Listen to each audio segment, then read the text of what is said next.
Y también a veces no todos se pueden como conectar y también está bueno entonces De acuerdo. tener el material para que lo puedan revisar. Bueno, buenos días. Después de esta introducción tan caribeña que les, les puse, pues bienvenido Pepe al seminario por un futuro antirracista. Estoy muy contento, muy feliz y agradezco también que los asistentes del seminario puedan conectarse hoy, viernes a las 11 de la mañana. Entonces agradezco el tiempo de todos. Em, Voy a presentar brevemente a nuestro querido Pepe para que podamos como escucharle, ¿no? En el día de hoy. Bueno, José Antonio Aguilar Contreras es director de Racismo MX, estudió economía en el ITAM y tiene un MBA en la Universidad de Essex en Inglaterra. También tiene estudios en racismo y xenofobia por la UNAM, el Colegio de México, la Universidad de Guadalajara. Durante su carrera se ha enfocado en los derechos humanos. En 2019 fundó Racismo MX, Educación contra el Racismo AC, organización que tiene el objetivo principal de combatir el racismo y el clasismo en nuestro país, es decir, en México, mediante la educación, el litigio y la incidencia. Es fellow de las organizaciones Echo in Green, Ashoka International, por su trabajo por la igualdad racial. Y actualmente también es asambleísta del Consejo para prevenir la discriminación en la Ciudad de México y miembro del grupo de espectros de la Declaración de Durban y Programa de Acción de Naciones Unidas. Bueno, ya está. Bienvenido, Pepe, por estar aquí con nosotros. Y Gracias. pues no sé si quieres incluir algo más, presentar algo más de tu trabajo o de tu sentir, o si de plano le quieres comenzar tu presentación, tu ponencia, no sé, como quieras. Gracias, Tito, por este esfuerzo y este espacio, y por el recibimiento tan cálido.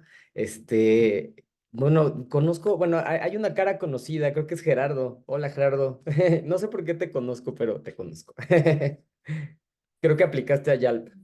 Ajá, hice una audición contigo para allá el año pasado. Exacto. Y yo te entrevisté, creo, ¿no?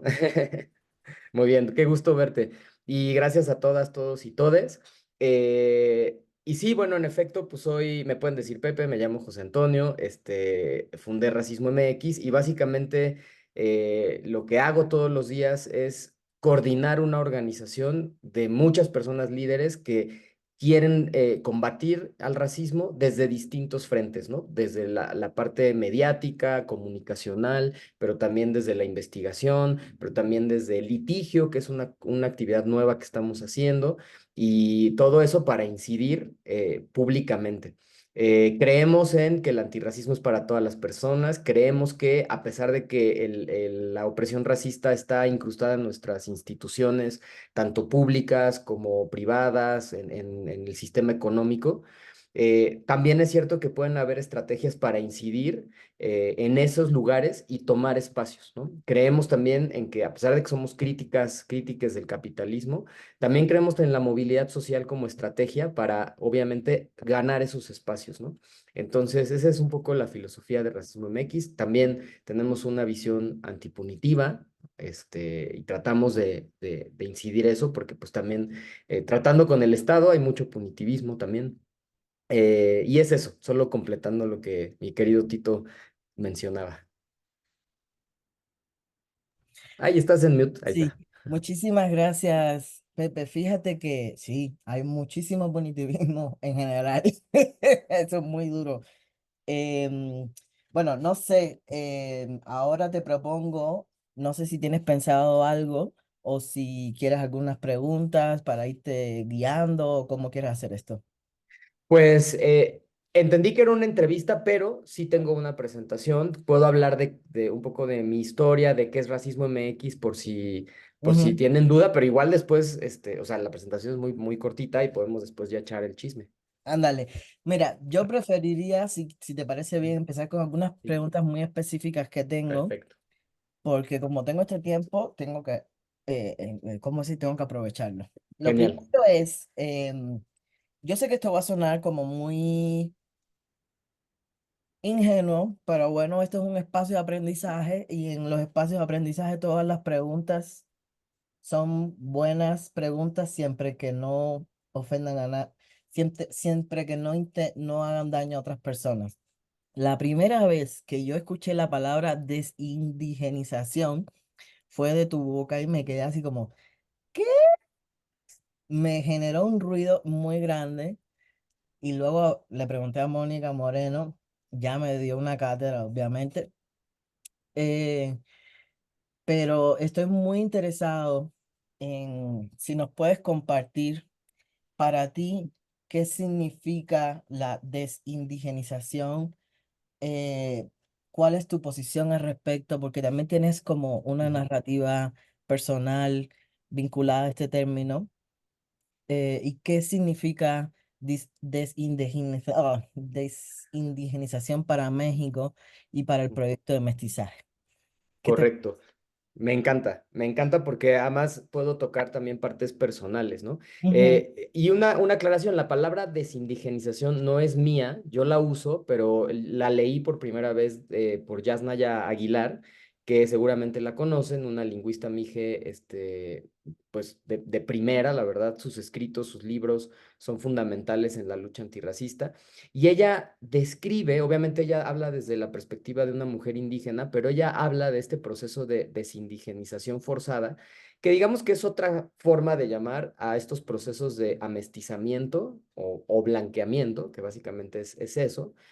Y es básicamente como la mayor parte del país, y esto, y cuando digo la mayor parte del país, lo digo con responsabilidad porque historiadores como Fena Barrete, Beltrán, no recuerdo su otro apellido, han hecho estudios demográficos y han demostrado que en realidad este ser mestizo, pues no es que haya una población española que se haya mezclado biológicamente con la población indígena y mágicamente crearon una nación. No, o sea, esa es una narrativa que el Estado impuso para hacernos creer que éramos mestizos. Pero en realidad lo que sucedió fue este proceso de desindigenización que estoy casi seguro que muchas aquí han vivido en sus familias. Yo les cuento de la mía, por ejemplo, ¿no? Mi abuela era una mujer indígena que vivía en una comunidad, no hablaba español y en este proceso de nuevo, de desindigenización que toca la parte económica, de supervivencia, de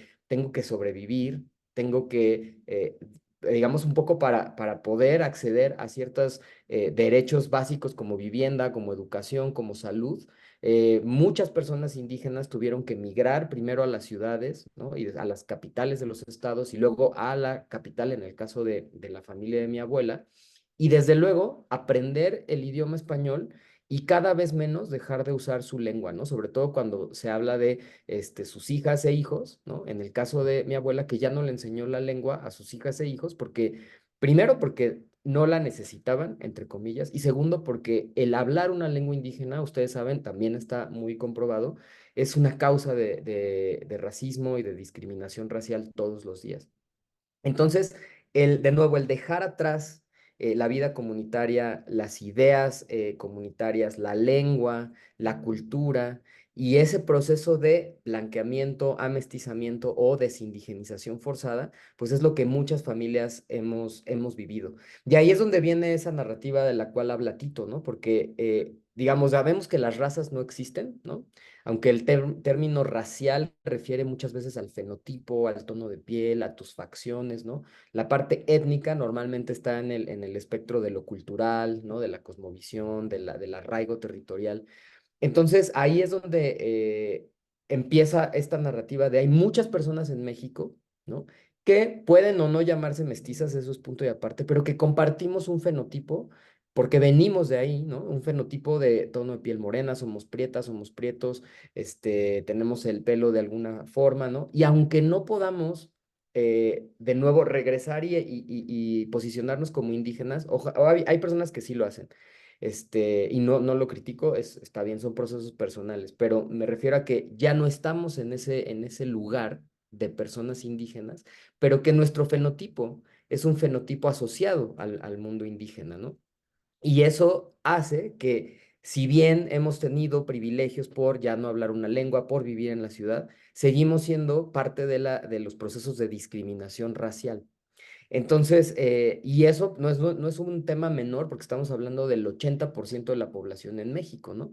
Que además, y con esto cierro, en este proceso de amestizamiento y de blanqueamiento o desindigenización forzada, digamos, nos apropiamos de ciertos privilegios y eso hace que repliquemos el racismo también, ¿no? Contra otras poblaciones, de nuevo, indígenas, que no dejaron atrás o permanecieron en este arraigo territorial y en ese arraigo comunitario, o poblaciones afrodescendientes. Entonces, este espacio, entre comillas, mestizo, en este espacio desindigenizado, blanqueado, pues no solamente es víctima del racismo, sino es victimario también, ¿no? Entonces es ahí donde Racismo MX pone mucho el foco, ¿no? Muchísimas gracias, José. Y déjame hacerte otra pregunta. Me gustaría ahora si nos puedes compartir un poco desde tu trayectoria y desde también tu perspectiva como, pues, como activista antirracista y todo el trabajo que has hecho. eh, en un, esta es como la pregunta de antesala para la presentación de qué es Racismo MX, cómo funciona, ¿no? Me gustaría que nos puedas compartir desde tu experiencia cuándo comienza todo el tema del antirracismo en México. Muy buena pregunta. Yo creo que más bien hay como momentos que van como hilando, haciendo un gran hilo, ¿no? Definitivamente el antirracismo podríamos hablar de que es un proceso de resistencia que en nuestro territorio, que hoy llamamos México, pues encabezaron las comunidades, los pueblos originarios, ¿no? Pero sí que en la historia contemporánea mexicana, pues podríamos hablar de 1994, ¿no? Con el levantamiento del EZLN, en donde básicamente, regresando al tema del mestizaje, pues vivíamos en este mundo pensando que todas y todos somos mestizos, todas y todos somos mexicanos, estamos en este país que está entrando al primer mundo, y de repente sucede el 1 de enero de 1994 y nos obliga a pensar a toda la sociedad. Ah, ok, hay mexicanos que no hablan español, sí. Hay mexicanos y mexicanas que hablan su lengua y se ven a sí mismas como indígenas y no como mestizos, sí, ¿no? Hay mexicanas y mexicanos que no necesariamente quieren estar en la OCDE y en Naciones Unidas, sino simplemente quieren conservar su territorio, sí, ¿no? O sea, estamos en pleno neoliberalismo en los años 90 y de repente ese movimiento fue tan disruptivo que obligó a la sociedad a reflexionar y a posicionarse. Entonces yo creo que de la historia moderna, yo diría que ese es como el primer gran nodo del nuevo movimiento o de este movimiento antirracista, ¿no? Que todavía no se le denominaba así, porque incluso México como Estado negó mucho tiempo que existiera el racismo, ¿no? En el 2003, México contesta a Naciones Unidas, pues en México no hay racismo porque no hay negros. O sea, imagínense cuál era la lógica del Estado para decir, en México no hay racismo porque no hay negros, ¿no? O sea, como si el problema del racismo fuera la población afrodescendiente negra, ¿no? Entonces, empieza a haber, desde luego, académicas y académicos, porque eso también hay que reconocerlo, mucho de las aportaciones del antirracismo en este siglo, pues vino de la academia, ¿no? Estamos hablando de personas como Olivia Gall, como Eugenia Iturriaga, como Emiko Saldívar, personas que pusieron el tema sobre la mesa y que sí, en su momento las tildaban de locas, ¿no? Es así como, aquí no hay racismo, tú estás mal, ¿no? ¿De qué me estás hablando, no? Y casi, casi como antimexicanas, ¿no? Porque si estás atacando al mestizaje, pues atacas a la nación, ¿no? Entonces, pero la verdad, en sus esfuerzos, en sus escritos, sobre todo la doctora Mico Saldívar, que habla mucho de este lugar del mestizaje, persistieron. Y ese ruido llegó hasta 2010 más o menos a la Academia Estadounidense, específicamente en la Universidad de Princeton, en donde Regina Martínez Casas, Eduard Telles empiezan a platicar y dicen, bueno, sabemos que el racismo en América Latina sí está muy enfocado en poblaciones originarias, indígenas, y también en la población afro, negra, ¿no? A la diáspora africana. Pero ¿qué hay de la mayor parte de las poblaciones latinas, ¿no? O mestizas, ¿no? Tenemos muchos estudios cualitativos que nos dicen que se vive también discriminación racial sistemática. Entonces crean este proyecto que le llamaron pigmentocracias, en donde empiezan a medir el tono de piel de las personas y se hace la escala Perla. Yo creo que ese sería otro gran nodo, después del ZLN y de la resistencia desde la academia. El otro nodo es esta parte de abrirlo más y de hablar de estas pigmentocracias, de estas estructuras de poder y poder medir al final del día cómo son estas relaciones étnico-raciales en nuestros países, ¿no? Y de ahí creo que viene también un experimento interesante de la doctora Fabiola Fernández, que es el de los niños que eligen un muñeco blanco y un muñeco moreno, que a pesar de que no es un paper académico, no es un libro, no es una investigación, bueno, podría ser una investigación, ¿no? Pero es un ejercicio mediático que abrió, digamos, un poco la conversación más a nivel público, ¿no? Y eso también es muy importante, ¿no? Porque un poco sale de la academia y de estas conversaciones muy estructuradas a la opinión pública. Y yo creo que ese es un otro gran nodo importante en la conversación. Y de ahí nos vamos hasta la encuesta intercensal, en donde es la primera vez que se hace la pregunta de autoadscripción afrodescendiente, ¿no? Y empiezan los movimientos negros afrodescendientes en México a cuestionar no solamente al INEGI, sino a la autoridad, ¿no? ¿Por qué hay un INPI, que es un Instituto Nacional de Pueblos Indígenas, y no hay algo similar para pueblos afromexicanos? Porque ese cuestionamiento que hacen los movimientos afros en la década de los 2010 también fue muy importante y llega finalmente a otro nodo importante que es justamente el censo 2020, ¿no? Donde ya finalmente se integra la pregunta de afrodescendencia, se dan los resultados y seguimos hablando de racismo mucho más abiertamente, ¿no? Y digo, no quiero terminar con esto último porque sigue la conversación, se ha abierto mucho más, ¿no? No solamente Racismo MX, hay otras colectivas como Afrochingonas, Prietologías, la Asamblea Ecologista Popular, que han puesto el tema sobre la mesa, a Frontera con Micaela Drulard. Entonces, en ese sentido, creo que el 2020 fue importantísimo con el asesinato por parte de la policía del señor George Floyd, que esa conversación llegó a México inevitablemente, y que después con este debate, donde ahí sí Racismo MX fue un poco, estuvo ahí en el frente, el debate que hubo entre Chumel Torres y Tenoch Huerta, que mediáticamente tuvo el mismo impacto, digamos, que también el experimento, ¿no? O sea, volvió a poner sobre la mesa el tema, este, y bueno, ahí finalmente abrió la conversación. Yo diría como un poco esa es la historia de los últimos 20 años, tal vez 30. Wow, gracias por hacer ese ejercicio de resumirla. Me parece como fantástico porque además nos brinda como momentos importantes donde vemos cómo se va cambiando, transformando la conversación alrededor del racismo, al menos en México, como pareciera que con esta frase de que en México no hay gente negra, ya se elimina el tema del racismo. Es muy interesante eso, muchas gracias por nombrarlo. Y luego, como también como académicas, como la doctora Emiko Saldívar, entre otras, empujaron ese tema más allá de la población, ¿cómo podríamos decir? Evidentemente negra, ¿no? Cómo el racismo afecta, no es un tema exclusivo de la gente negra o indígena, sino como es un tema más complejo en el caso latinoamericano y mexicano. Entonces, ahí me encantó, muchas gracias, Pepe. Entonces, en ese contexto que nos brindaste, ¿nos puedes comentar por qué surge el racismo MX? ¿Qué cosa es racismo MX?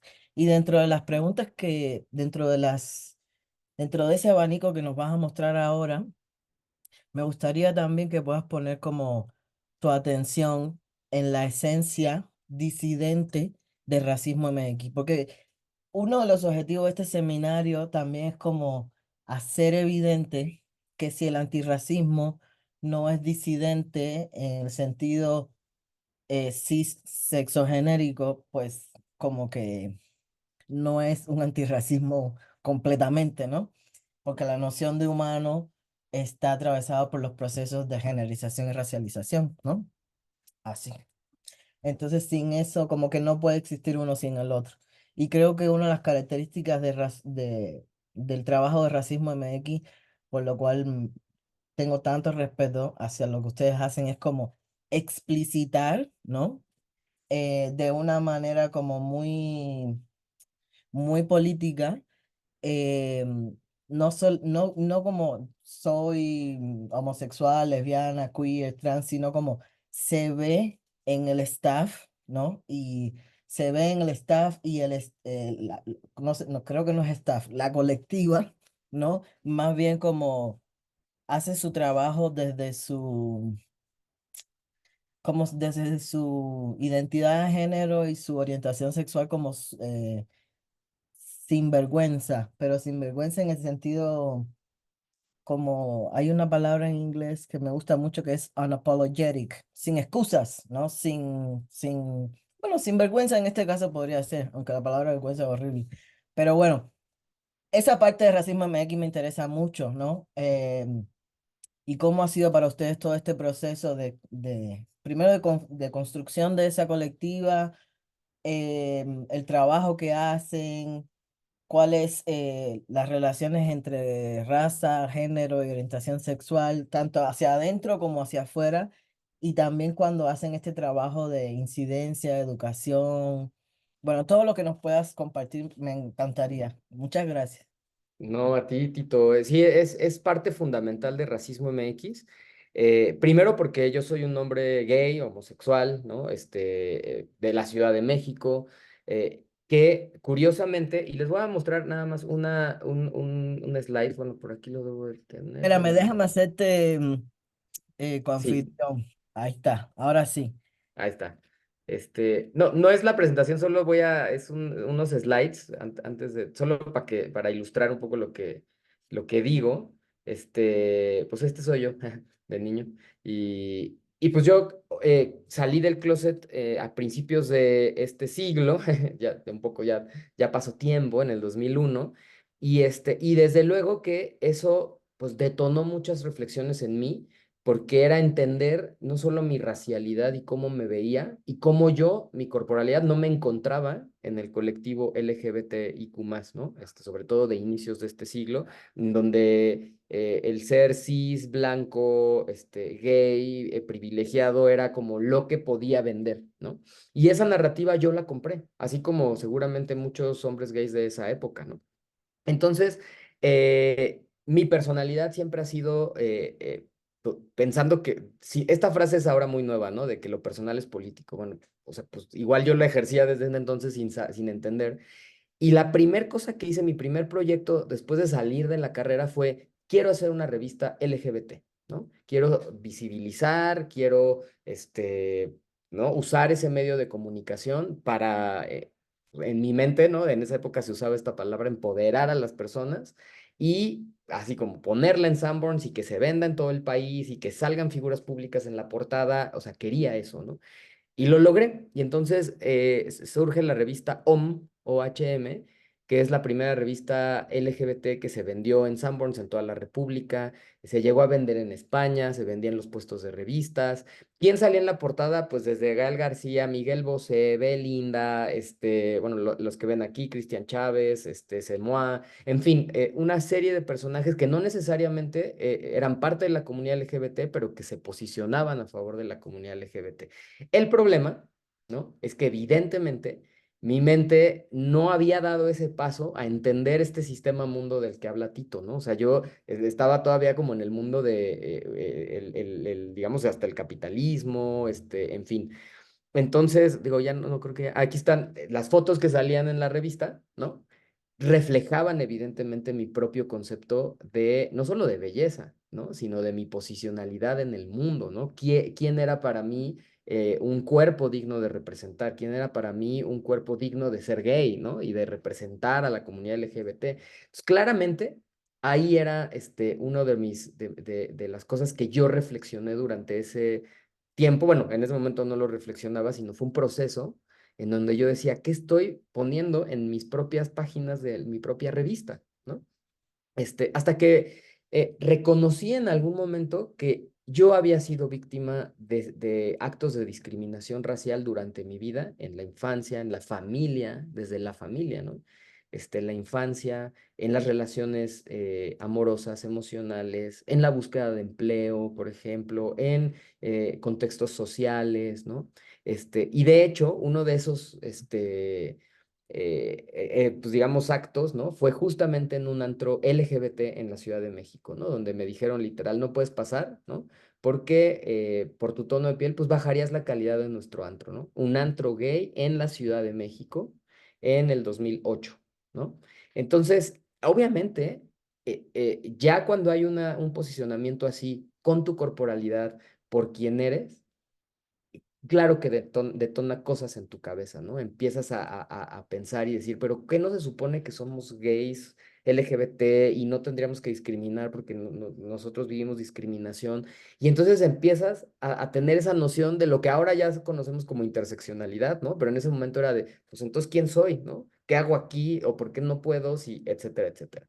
Además de todas las cuestiones que ya sabemos que suceden en Grindr, pero quiero que piensen que esto sucedió en 2008, ¿no? 2010. Entonces, estamos hablando de hace 14 años, ¿no? Ahora las narrativas ya es así como que, ay, obvio, en Grindr pasan esas cosas. Bueno, en ese momento era otro contexto, ¿no? Entonces, definitivamente eso marcó el inicio de lo que sería o de lo que ahora es Racismo MX. Y voy antes de seguir con esto, quiero un poco citar a la doctora Gisela, porque de ella lo escuché, y ella dice, ¿no se les hace curioso? Doctora Gisela Carlos Fregoso, quizás ya estuvo con ustedes, y si no, síganla en redes porque sus videos son maravillosos. Y ella lo que dice es, ¿no se les hace curioso que las colectivas antirracistas normalmente son dirigidas por personas queer o de la comunidad LGBTIQ+? Pues es que claro, ¿no? El ser parte de una disidencia, en este caso sexual, te pone a pensar y te obliga a tener una mente crítica. Y entonces una vez teniendo una mente crítica, ya no es fácil dejar pasar ciertas cosas, ¿no? Y una de ellas, voy a regresar un poquito a la presentación porque se me olvidó ponerles una, es justamente esta narrativa de, de cómo vemos el inicio de nuestro movimiento LGBT en el mundo, ¿no? O sea, todo el mundo piensa en Stonewall en el año 68, cuando es esta redada en el bar de Stonewall en Nueva York, ¿no? Y es bien chistoso porque hay una película que salió ahí, si ven ustedes el tráiler, no se los voy a poner, pero ven el tráiler y el protagonista es un hombre blanco, ¿no? Como si él hubiera iniciado la revolución en Stonewall y entonces le deberíamos la vida de nuestro movimiento a ese hombre gay blanco, ¿no? Que además era privilegiado y en fin. Pero en realidad quien inició esta revuelta a partir de esta redada en Stonewall, pues fue Marsha P. Johnson, ¿no? Que usted si no la conocen fue una activista afroamericana que lideró estas revueltas, y Silvia Rivera, ¿no? Una mujer trans también, ahora le llamaríamos trans, latina, ¿no? Entonces, entre ellas dos realmente fueron las pioneras y quienes lideraron estos movimientos. Entonces, de nuevo, ¿no? Volvemos al tema de la disidencia, nos pone en una mentalidad crítica, donde criticamos o donde hacemos un análisis profundo de dónde son las cosas, de dónde viene este concepto de hombre, de mujer, de humano, ¿no? De género. ¿Quién lo impuso? ¿Para qué lo impuso? ¿No? Y es ahí donde un poco contesto a la pregunta de Tito, ¿no? En Racismo MX reconocemos que el problema histórico del racismo es un problema que se establece con los procesos de colonialismo y que esos procesos de colonialismo que tienen un biologicismo muy encarnado, no solamente califican a los cuerpos por negros, por marrones, por blancos, ¿no? Y le asocian capacidades a esos cuerpos, sino también su sexualidad. Y también el género, ¿no? Lo que tiene entre las piernas y la función social que entonces ese género debe tener, ¿no? Y el modelo a seguir para tener este mundo moderno, pacífico y de progreso, ¿no? Y todo lo que no se adecue a ese modelo, desde luego europeo, pues entonces es visto como lo sucio, como lo disidente, como lo no deseado, ¿no? Entonces, en ese sentido, tanto la crítica al racismo biologicista que fue un proceso de colonialismo, hacia también esta imposición del género, como lo ve la sociedad o lo ha visto durante mucho tiempo, vienen de ese mismo lugar que son los procesos de colonialidad, de colonialismo. Entonces, es ahí donde se unen, ¿no? Y desde luego Racismo MX reconoce eso. Entonces, regresando un poco a la organización, pues desde luego no podemos luchar en contra del racismo si no estamos luchando en contra del patriarcado, si no estamos defendiendo los derechos de las personas de la disidencia, especialmente aquellas poblaciones como las personas trans que sufren con mucho más agudeza este modelo cisetero, ¿no? De lo que debe ser y se les excluya de ciertas luchas, además de muchas otras, ¿no? Porque sin mencionar que la gordofobia también viene de estas ideas coloniales, que la visión negativa sobre personas que tienen alguna discapacidad también vienen de ahí, ¿no? Era básicamente el criterio que usaban los esclavistas para decir qué cuerpo era el productivo al capital y qué cuerpo no. Y entonces si eres una persona gorda con alguna discapacidad o no te adecuabas a la reproducción sexual tradicional que producía esclavos, por supuesto, entonces estabas fuera de ese sistema. Por eso, luchar contra el racismo implica necesariamente este, oponerse también a esos procesos trans excluyentes, discriminatorios de personas con alguna discapacidad, gordofóbicos, en fin. No sé si contesté la pregunta. Sí, sí, sí, sí, sí, muchísimas gracias, jo- Pepe. Y ahora es que estoy buscando información que estás poniendo y la estoy poniendo en el chat para que también las personas tengan como más referentes de lo que estás nombrando. Y bueno, no sé si quisieras hacer como una presentación de Racismo MX y así o qué quisieras hacer. Ujú. Tienes puesto el micrófono, creo. Ahí está. A ver. A ver, stop share. Ah, es que estaba el otro verde. Ah, acá.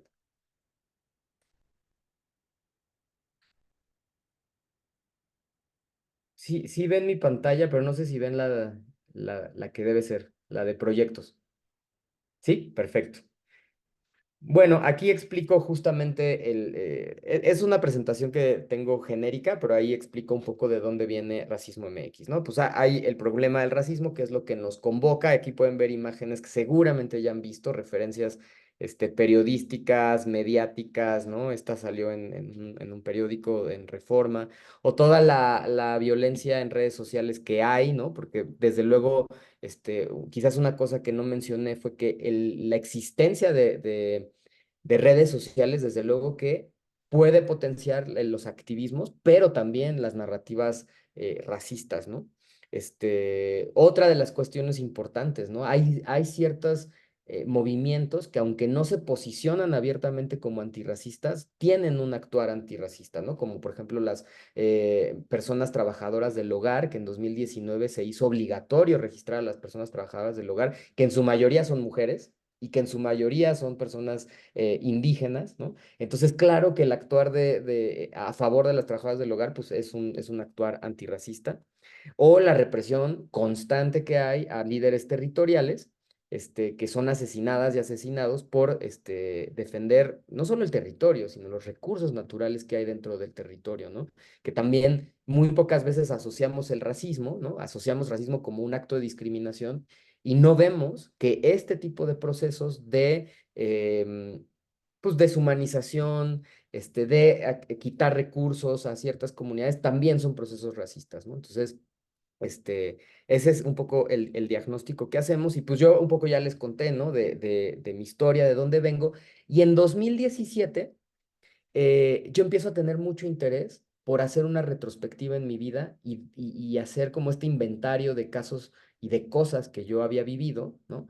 Y de que a pesar de haberlas vivido, ¿no? Con mi privilegio, pues había tenido un impacto emocional, económico, social de estos actos. Y mi pregunta fue, ¿y entonces si yo con este nivel de privilegio vivo esto, qué pasará con el resto de la población, ¿no? ¿Qué pasará en otros contextos? Hay que investigar. Entonces me metí a la UNAM a estudiar racismo y xenofobia con un proyecto que tienen varias doctoras ahí, la doctora Eugenia Iturriaga de Yucatán, la doctora Olivia Gal, en fin, fue una primera aproximación al tema del racismo Desde luego yo respeto mucho el diplomado, si lo pueden checar ahí. Yo ahora ya tengo mi visión crítica sobre ese diplomado, ¿no? Y digo, bueno, es solo una perspectiva, ¿no? Es muy válida, pero es solo una perspectiva. Pero me ayudó mucho a hacer estas detonaciones mentales de en dónde estamos parados, qué es el racismo, cómo funciona, cómo se manifiesta, ¿no? Esas eran las preguntas que yo quería. Y después de tomar este diplomado y de estos procesos educativos, dije, esta es una historia que se tiene que contar. Y entonces mi primera reacción, así como en ese momento fue hacer una revista, mi primera reacción fue, hay que hacer una película, ¿no? O sea, tenemos que grabar esta historia. Hay mucho material de archivo, hay muchas personas muy valiosas para entrevistar, hay muchas personas que tienen algo que decir y vidas que tenemos que reflejar. Vamos a grabar el documental. Y entonces yo empiezo a escribir ahí el guión, según yo, en mi mente, porque yo no estudié cine, entonces, bueno, después estudié cine para poder a escribir, ¿no? Porque yo literal era una servilleta con bullets y pues así no se hace, ¿no? Entonces estudié cine, me puse a escribir el guión y en 2020 el IMCINE me da una beca para escribir el guión con una tutora que fue María José Cuevas, que ella hizo Bellas de Noche, es un documental que seguramente si no lo han visto está en Netflix. Entonces, hago el guión y el año siguiente, Procine me da otra mini beca, o sea, cuando hablo de becas digamos, una cantidad modesta para que podamos hacer la carpeta, ¿no? Y finalmente poder aplicar pues ya un financiamiento grande. Que no ha llegado ese momento, pero después sí que nos dieron una beca para empezar a grabar, ¿no? Que al final les puedo enseñar el tráiler con muchísimo gusto para que se emocionen. De hecho, sale la doctora Mónica Moreno, que es del colectivo Coopera, ¿no? Entonces también es muy bonito. Y entonces empezamos a hacer el documental, pero viene esto que les cuento de lo de Chumel y Tenoch y el debate con Conapred y todo esta y yo hablaba pues en ese momento, con mi hermana, con mi novio, y decía, quiero hacer más cosas. O sea, el documental es una, pero el racismo no se va a acabar con un documental. Tenemos que hacer cosas, tenemos que involucrar a las personas, a las juventudes. Pues abrimos una organización de la sociedad civil, Educación contra el Racismo ACE, y en ese momento empezamos a generar varios proyectos. Bueno, aquí está un poco en la foto, está el conversatorio, obviamente el tema del asesinato de George Floyd, interesante, porque abrió muchas conversaciones. Y entonces, ¿hoy qué hacemos? Tenemos proyectos educativos, como en el caso de YALP, para juventudes. Tenemos procesos de investigación en alianza con otras personas investigadoras, y publicamos informes. La semana pasada publicamos una de la representación en el Congreso, ¿no? De cómo está el nivel de representación en el Congreso y si realmente esa representación se ve reflejada en iniciativas, ¿no? Litigio estratégico, que es llevar casos concretos ante la autoridad, de racismo, porque lo que nos interesa es promover la perspectiva antirracista en la ley. Así como existe la perspectiva de género, debe haber una perspectiva antirracista para llevar casos con la ley, ¿no? Y finalmente, métodos de comunicación, que evidentemente es un poco el origen del Racismo MX porque surge de una idea del documental. Y se llama Racismo MX porque el documental se llama Racismo MX, ¿no? Luego la gente me dice, oye, pero ¿por qué te llamas así? Parece que promueves el racismo, ¿no? No, bueno, lo que queremos decir es justamente esto que decíamos al principio. En México hay racismo, ¿no? Entonces, por eso se llama así el documental, ¿no? Y bueno, ya finalmente, pues hemos tenido la oportunidad de trabajar con empresas, trabajar con organizaciones, con gobiernos, ¿no? Tenemos el proyecto YALP de Juventudes Antirracistas, tenemos podcast, el Racistómetro es un proyecto muy interesante donde las personas denuncian actos de racismo, pero se va generando en tiempo real data que las personas pueden entrar. Ahorita pueden entrar ustedes al Racistómetro y ver en México y Centroamérica en dónde hay casos de racismo, quiénes sufren esos casos y quiénes ejecutan esos casos, ¿no? Están ahí unas gráficas, pero nos pueden enviar un correo y les podemos poner disponible la base de datos, ¿no? Si la quieren así. Está el documental, la bolsa de talento racializado, que es una parte del trabajo que hacemos con empresas. Como bien les decíamos, si bien somos críticas del capitalismo, sabemos que el capitalismo y el racismo son hermanos separados al nacer. Sí es cierto que también nuestra resistencia puede empezar con la movilidad económica y social de las de poblaciones racializadas. Entonces, a pesar de que tenemos esa crítica, tampoco nos cerramos a digamos, a la oportunidad de que alguien ocupe un espacio, ¿no? Sobre todo de decisión dentro de una empresa. Entonces, la bolsa de talento racializado lo que hace básicamente es, a ver, empresa A, empresa B o empresa C, aquí hay talento racializado, afro, indígena, migrante, que puede trabajar en tu empresa, ¿no? El Observatorio de Racismo en México y Centroamérica, que es una red de organizaciones, sobre todo en Centroamérica, en donde vemos casos principalmente de migración. Y la agenda antirracista, en la que muchas colectivas, incluyendo Coopera, la Consejo Nacional de Mujeres Indígenas, Casa Tochán, en fin, de distintas partes de la República, construimos las puntos prioritarios de una agenda antirracista, ¿no? Y el litigio, como ya les comentaba, ¿no? Y pues bueno, ahorita dejo de compartir y ese es un poco Racismo MX. Bueno, muchísimas gracias, Pepe. Yo pienso que podríamos pasar a una parte donde las personas que están aquí a lo mejor quisieran, tienen algunas ideas, dudas, comentarios. Por mi parte, yo estoy más que satisfecho.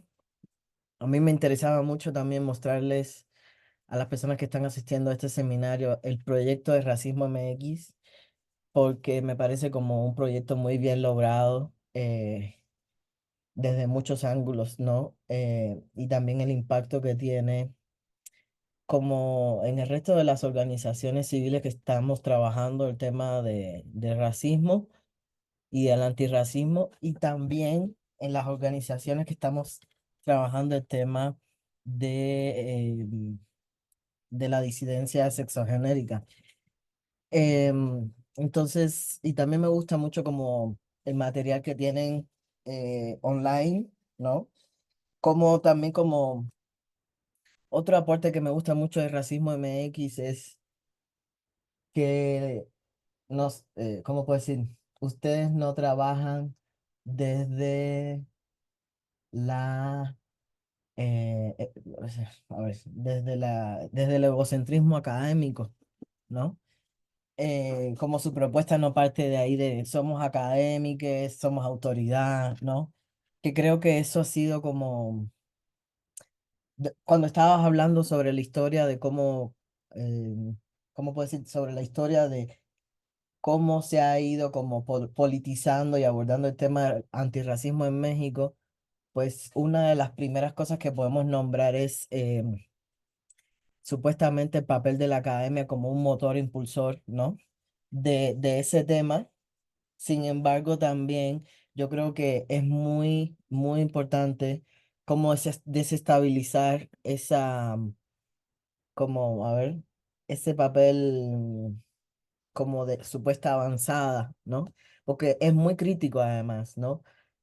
Porque pienso que ahí hay cuestiones que no se están viendo y es como tú bien nombras, el movimiento zapatista, el movimiento negro, y me imagino que otros movimientos en México han hablado sobre la cuestión racial.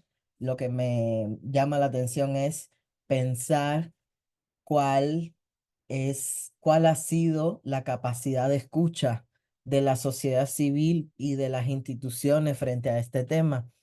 Entonces, la academia en México tiene mucho peso. Es como, bueno, en México y en el mundo entero, ¿no?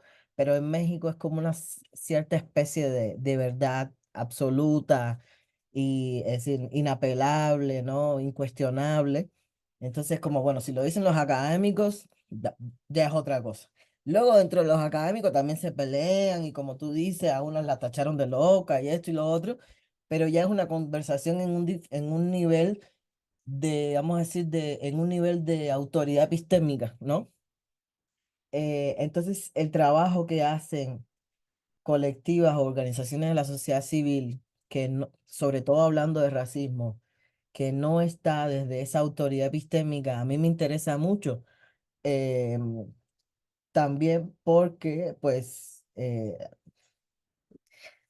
como buen cubano, ¿no? A mí me gusta moverlo todo, sacudirlo todo.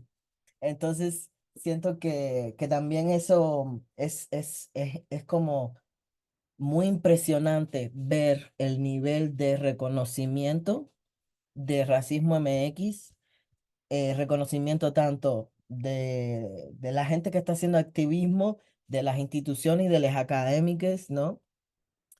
Porque siento que es un reconocimiento que no sé si otra organización tiene, entendiendo además que la mayor parte del colectivo, por decirlo de alguna manera, son personas racializadas no blancas y disidentes de gay, homosexuales, queer, ¿no?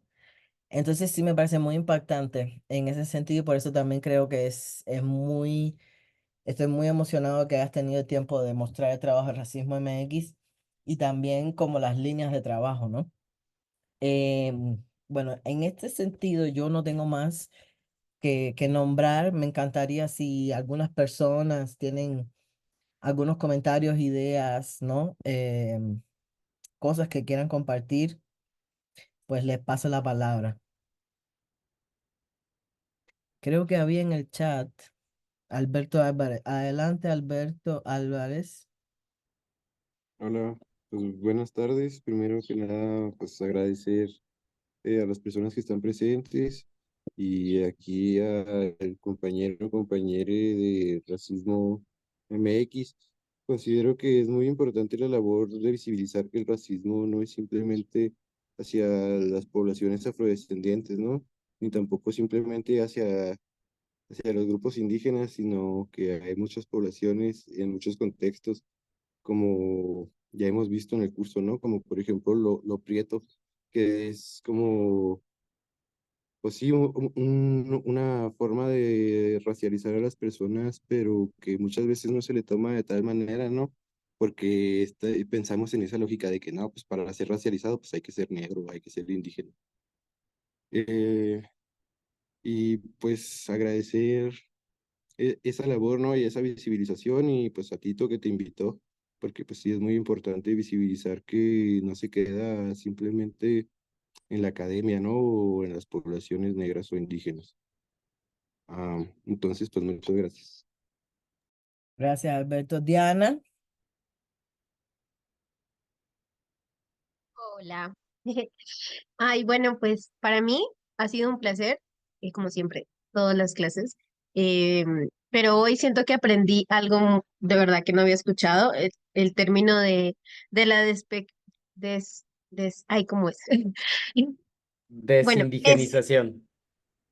ese término me parece, o sea, sí quedé como, wow, nunca en la vida lo habría pensado. Bueno, porque pues en Colombia, de donde yo vengo, hay algunas amigas, pues sí, que digamos, podríamos decir son personas blanco-mestizas, ¿no? Digamos, en nuestro contexto, em, que mucho tiempo dieron como esa discusión, como es que no me siento muy cómoda, o sea, como con esto de mestizo, ¿no? Como, porque sé que tampoco soy blanca, pero ¿qué es que es ser mestizo, ¿no? O algunas otras que sí se reivindican como es que soy mestizo, no, no es solo que soy pálido, ¿no? Eh, entonces, creo que en ese tiempo, como que para mí era una discusión como de, ay, no es algo que yo tenga que tener con ellas, ¿no? No, es una discusión para ellas y sus temas de cómo van a pensarse su lugar en el mundo. Pero creo que esta conceptualización y la forma en la que Racismo MX, como nos mostraste, lo ha podido como diseminar en la sociedad, ¿no? Desde como una propuesta para inclusión laboral o la comunicación, ¿no? Como todas estas cosas que nos mostraste, que además son pues como recursos muy valiosos para plantear la discusión, ¿no? Creo que pues sí, me encantó, muchas gracias. Así quedé como muy motivada, muy maravillada para seguirlo como pensando y seguirlos buscando. Obviamente, pues ya los conocía por Instagram, ¿no? Son famosos, los conocí, pero como que toda la historia que hay detrás de todo esto, pues ha sido como muy, muy gratificante poderlo conocer. Y muchas gracias otra vez. Em, yo también tengo una pregunta, José, que me llama mucho la atención porque la polémica hay una polémica que está, creo que, entre la gente que hacemos trabajo de activismo antirracista, y es voy a decir una palabra horrible, perdónenme, cuán eficiente es o no el activismo en redes sociales, el activismo antirracista en redes sociales. ¿Cómo ha sido la experiencia para Racismo MX? Gracias. Uf, pues es que es variable, es variable. O sea, en general, yo te puedo decir así, de bote pronto, como decimos en México, es buena. O sea, sí funciona. Ahora, depende, porque las redes sociales, la dinámica de redes sociales es muy confrontativa, ¿no? O sea, si tú vas y le mientas la madre a alguien, tienes así muchísimas vistas, o sea, el odio vende mucho, ¿no? Entonces, sí que hay veces que Racismo MX se posiciona en contra de narrativas, racistas, desde luego, clasistas, transodiantes, LGBT-fóbicas, lo que sea, y funciona muy bien, ¿no? Porque nos subimos a ese hype, o sea, ya le sabemos, ¿no? Y aquí hay esto, ¿no? Entonces, súbete, ¿no? Pero hay veces que no vale la pena, porque también el hate llega, hemos recibido amenazas, o sea, estar en redes no es nada fácil, ¿no? Entonces recibes amenazas, algunas directas o incluso llamadas de teléfono. Entonces, creo que no nos arrepentimos, nos gusta, ya medio le agarramos la onda, pero es cierto que no es suficiente. O sea, las redes tienen un límite, es un público muy particular, con dinámicas muy particulares, entonces la incidencia tiene que salir de redes sociales. Yo te contestaría también eso. Ok, muchísimas gracias, Nas. Sí, gracias. Bueno, muchas gracias también por la charla. Eh, me encantó y también como me suena este término, no lo había escuchado, pero me suena, ¿no? Que es muy parte de de las familias mexicanas, ¿no? De ir blanqueándonos, ¿no? O bueno, en particular también lo vivo, ¿no? En carne propia. Y no sé cómo muy bien formular la pregunta, pero mm, mm, he estado como leyendo algunas cosas y en clases acá también con Tito, como que me ha caído, o sea, como en esta especie de qué color de piel, como que ahí yo creo que yo no me equivocaría y yo podría decir cuál es mi tono, pero con lo que sí creo que apenas estoy descubriendo es con la clase social, ¿no? O sea, como que creo que todo el tiempo pensé que era una clase más arriba de la que soy, ¿no? O pensando que tenía más, pero también por una historia particular en la que mi papá es un hombre güero de ojos verdes, ¿no? Entonces se le abrían muchas puertas o estábamos en espacios muy blanqueados, ¿no? Entonces yo creía que pertenecíamos. Y cuento como esto un poco de manera general, porque me mueve mucho que cuando tú decías, no, pues yo tenía ganas de hacer una revista y la hice, ¿no? Entonces, y que decías, bueno, o sea, cuánto privilegio, ¿no? Y a pesar de todo ese privilegio, te llegó a tocar, ¿no? A trastocar ser racializado, ¿no? Entonces, aquí el tema es cómo es, o sea, por el privilegio creo que ciega, ¿no? O sea, sí creo que te pone como, y cuando ya, a pesar de todo ese privilegio, te trastoca, pues hay que hacer algo, pero no sé, porque creo que en tu experiencia lo viviste, ¿cómo podríamos, o sea, como que ese privilegio no nos cegara, ¿no? ¿Cómo podríamos tener esa conciencia de clase? eh, Tanto de decir, no, si estoy abajo, ¿no? O decir, sí, sí estoy arriba, pero eso no me debe de cegar, ¿no? Entonces, eso me mueve y si nos podrías compartir. Gracias. Ah, qué buena pregunta, Nas.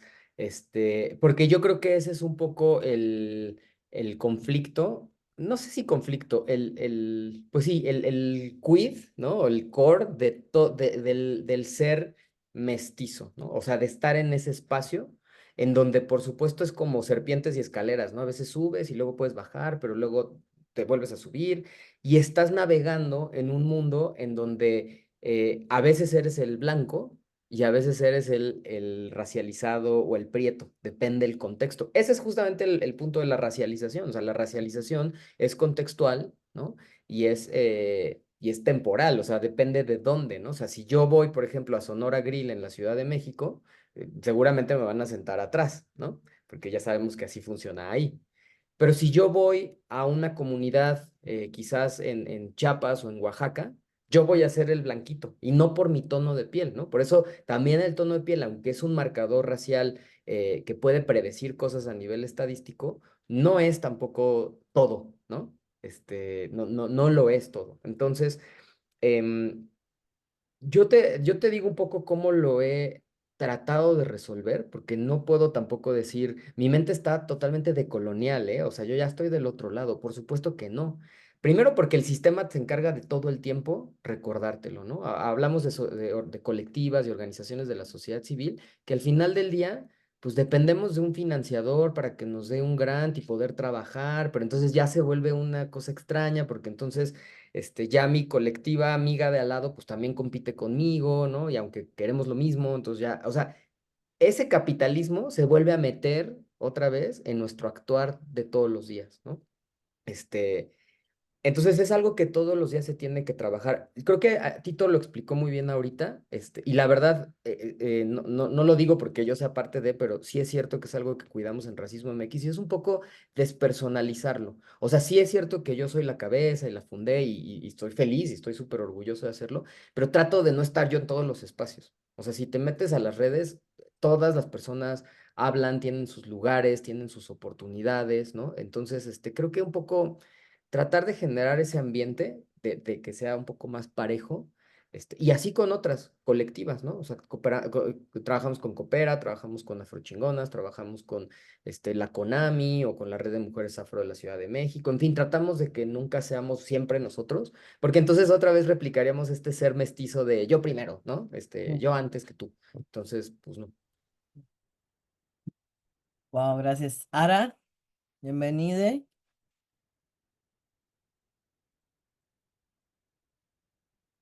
Hola, hola Tito, hola compas, hola Pepe. Pues yo quería hacer como una consulta bien puntual. Mencionaste esto de que en el 2003 el Estado mexicano le dijo a la ONU que aquí en México no había racismo. Eso es o sea, es un documento, se puede encontrar en línea, ¿no? Porque digo, yo pienso, para el 2001 ya se había hecho el primer Congreso de Estudios Afromexicanos y que 2 años después digan, ah, no, pues tenemos estudios afromexicanos, pero pues son sobre personajes de ficción, porque aquí no existen, ¿no? Porque, pues digo, o sea, hay, bueno, ya sabemos, ¿no? Cómo funciona esta lógica del mestizaje, ¿no? Pero yo no sabía de eso, por ejemplo, ¿no? Digo, eso es algo que se supone todo el mundo dice, ¿no? Está como en la Vox Populi. Aquí no hay negros, Así es. Ujú. pero Básicamente ya que como sea como factualmente discurso de Estado frente a otros estados, sí, sí está bien cabrón, ¿no? Totalmente. Gracias, Ara, por la pregunta. Perdón, ya me había metido hace ratito en tu pregunta. Lo que sucede es que ahí está la Convención Internacional para Eliminar la Discriminación Racial, que se llama el ICERF, y está el comité, que es el CERF. Entonces, México, como firmante de ese convenio, le hacen examen cada 4 años. Por cierto, el examen de México, el último fue la semana pasada. Entonces, en ese examen es cuando México dice, aquí no hay racismo. Pero ojo, sí tienes razón, en el 2001 México firma la Declaración de Durban. Pero ¿por qué la firma, no? Porque México entra a Durban pensando, "Ah, es que mis mexicanos sufren racismo". Entonces, hasta pone, ¿no? Ahí en un párrafo de Durban, los mestizos también sufrimos racismo, pum, así dice el párrafo, ¿no?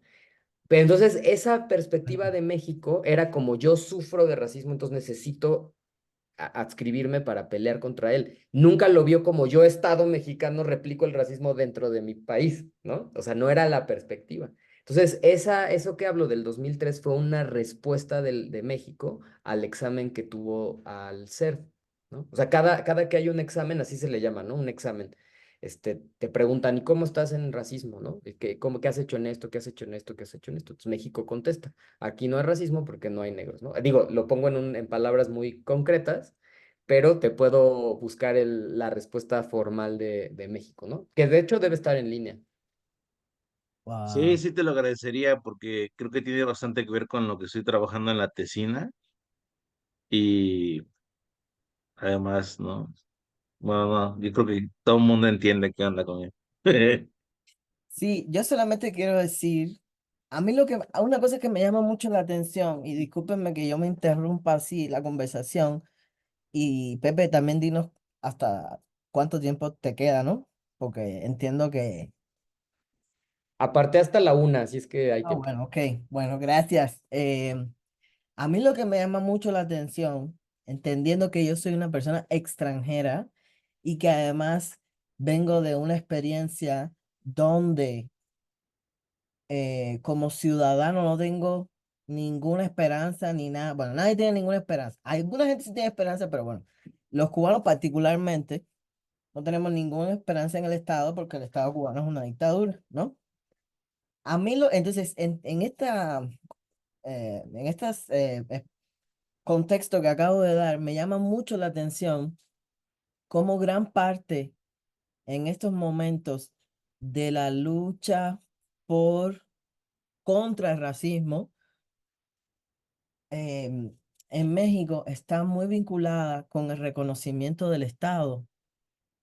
Es decir, por ejemplo, Ara, esa pregunta que hiciste, discúlpame que retome tus palabras.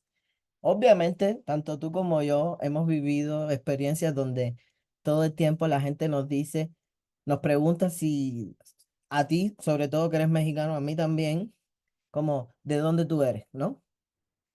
Porque hay una expectativa nacional de que las personas negras no son mexicanas, ¿no? Em, entonces, a donde voy con esto es lo siguiente. En el etos nacional hay una expectativa de que la gente negra no es mexicana, ¿no? Pero la gente, es interesante ver cuando la gente, cuando una parte del movimiento antirracista, en vez, hay muchos lugares donde podemos enfocar nuestra mirada, tanto a esas narrativas nacionales, históricas, em, a la educación, a no sé qué, y al reconocimiento estatal, ¿no? Esa genealogía que acaba de mostrarnos Pepe, de en el 2001 pasó esto en Durban, en el 2000, y luego en el 2003, ¿no? De que el Estado mexicano hablando con las Naciones Unidas o con otros estados, me llama tanto la atención cómo ustedes ponen cómo ustedes ponen su atención ahí, porque es un lugar de intervención en el que para mí no es un lugar de intervención. Porque es como obvio, es un Estado nacional, ¿qué va a hacer? ¿No? Pero también creo que eso está atravesado por mi propia perspectiva y mi propia experiencia de qué es un Estado y para quién funciona.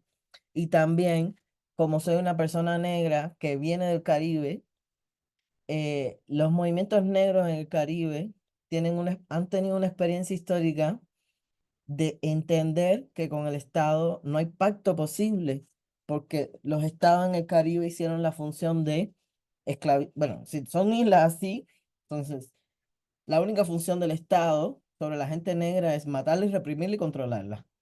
Entonces, eso es muy evidente. Entonces, yo siento que esa mirada atenta que hay aquí en México sobre la postura racial del Estado mexicano es una conversación que ya la tuvimos en el Caribe hace 200 años, literalmente, ¿no?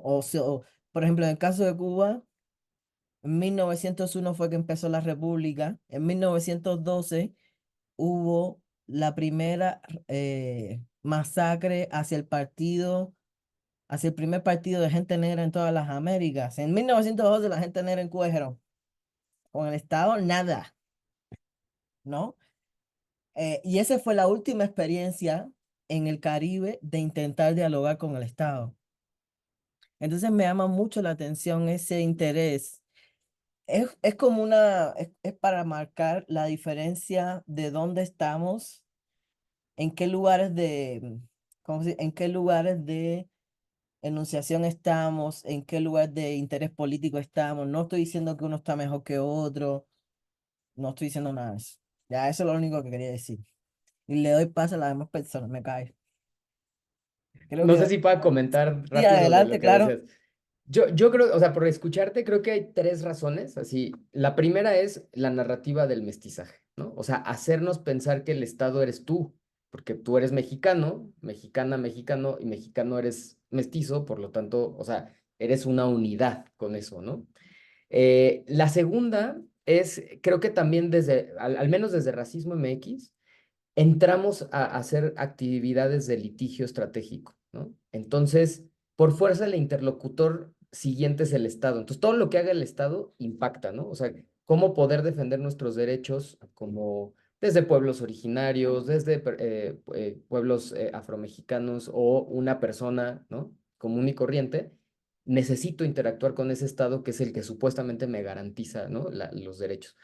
Y la tercera es que creo que esa población, sin conocer mucho del Caribe, no sé que Haití, el 99% de las personas son negras, ¿no?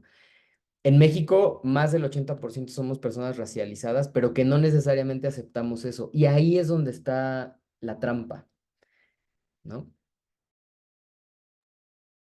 Todo otra vez vuelve a Vasconcelos. Sí. Bueno, muchas gracias a los dos. Que no sé si viene Gerardo o Alejandra. O no sé, Mm, Alejandra parece.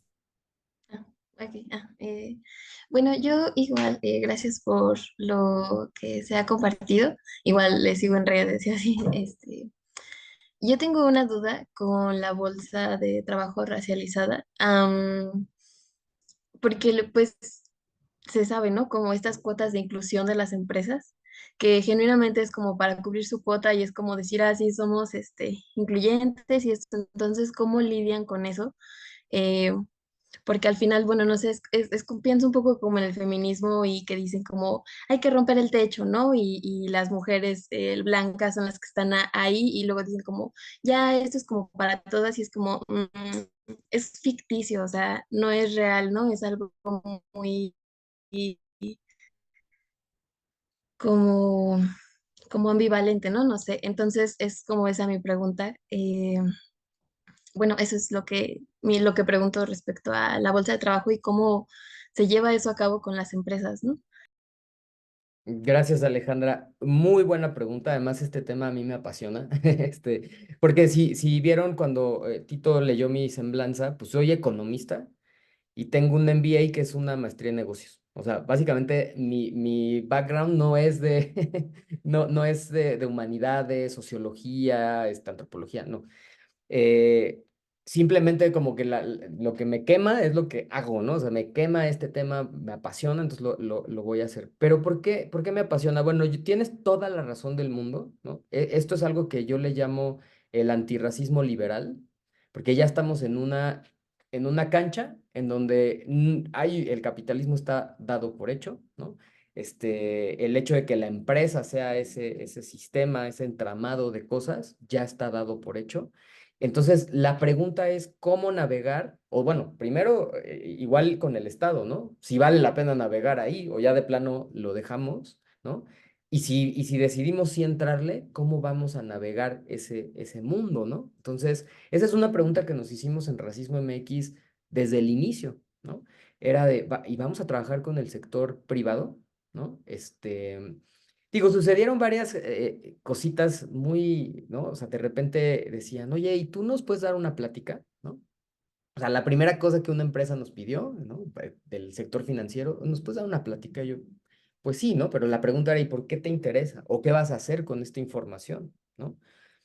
Y de repente me empiezo a dar cuenta que grandes consultoras internacionales decían, no, no, no, yo te la doy, ¿no? Y quien la daba era una persona blanca, normalmente mujeres, ahí son las que dominan estas áreas de diversidad, equidad e inclusión, ¿no? Mujeres blancas, feministas, ¿no? Lo que describías. Entonces fue un cuestionamiento que hicimos, ya había más personas en la colectiva y decíamos, pero ¿por qué vamos a dejar que ellas hagan este trabajo? ¿no? En ese lugar, porque desprecio a ese sistema liberal que quiere agarrar el antirracismo otra vez como para tokenizar. O sea, fue una pregunta que nos hacíamos todos los días y decíamos, bueno, vamos a hacerlo y vamos a ver cuál es la respuesta, ¿no? Y nos fuimos dando cuenta como de varias cosas. La primera es que las empresas, muchas, no todas, las personas que trabajan estos temas, pues son personas como nosotras que estamos aquí, con un interés genuino en hacerlo. Sin poder, eso sí, porque no son personas que puedan cambiar las estructuras por sí mismas, pero que sí tienen un genuino interés en hacer algo. Entonces, apelamos a esa alianza, ¿no? Una alianza de una persona que puede decir, yo creo en lo que me estás diciendo, no puedo hacer un gran cambio, pero en lo que esté en mis manos, lo voy a hacer. Entonces fue una apuesta básicamente a esas personas que están ahí, ¿no? Y también una apuesta a otras personas que normal nos mandaban su currículum todos los días y decían, pues soy persona que viene de un pueblo originario, no estoy encontrando trabajo, dame trabajo, ¿no? Pues Racismo MX pues, somos pequeñitos, ¿no? Y decíamos, pero ¿qué pasa si yo mando a esta persona este currículum a esta empresa? Si te la mando a ti, ¿no?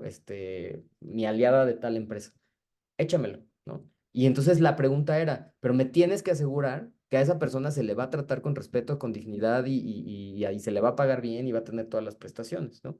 De ahí surge la idea de la bolsa de talento racializado.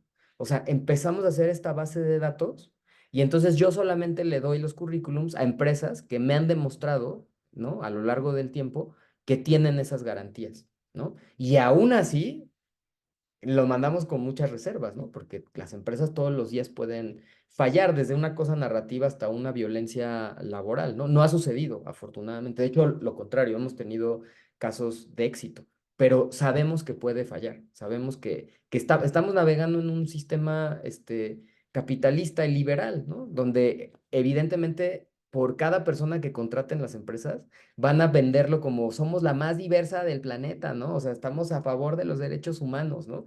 Hay empresas mineras que me han dicho, quiero cumplir con los derechos humanos. Yo, pues, ¿cómo te explico que si quisieras cumplir con los derechos humanos no existirías, ¿no? Sí, sí se los he dicho, la verdad. O con otras empresas, fíjense, eso también es interesante.